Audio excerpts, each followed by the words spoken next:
Mais M. Hollande devrait réviser la Constitution. On n'a jamais parlé de décret.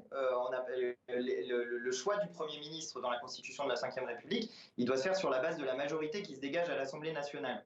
Or, à l'Assemblée nationale, dans l'élection présidentielle, nous avons obtenu 7,7 millions de voix. M. Roussel, tout à l'heure, le disait, on peut élargir à un bloc populaire qui est plus large et qui a rassemblé en réalité 11 millions de voix. Si les électeurs se rassemblent sur les candidats de l'Union populaire dans l'élection législative, en réalité, nous gagnons cette élection législative parce qu'on sait que c'est une question de mobilisation différentielle Quand entre est-ce l'élection qu'il y aura présidentielle et accord, l'élection s'il y a législative. accord, pardonnez-moi de vous couper, le temps file hélas, quand est-ce qu'on saura s'il y a un accord pour un rassemblement à Euh, gauche?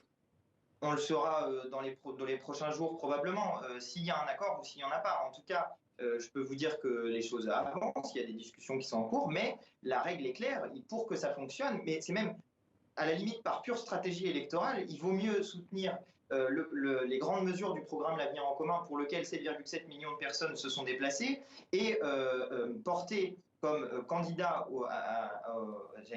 à la tête du gouvernement Jean-Luc Mélenchon, Premier ministre. De toute évidence, on sait que dans certains quartiers qui sont d'habitude très abstentionnistes, il y a eu une surmobilisation électorale par rapport à des situations qu'on a connues autour de la candidature de Jean-Luc Mélenchon, du programme L'Avenir en commun et d'une stratégie, celle de l'Union populaire, que nous espérons répéter aux élections législatives des 12 et 19 juin. Alors,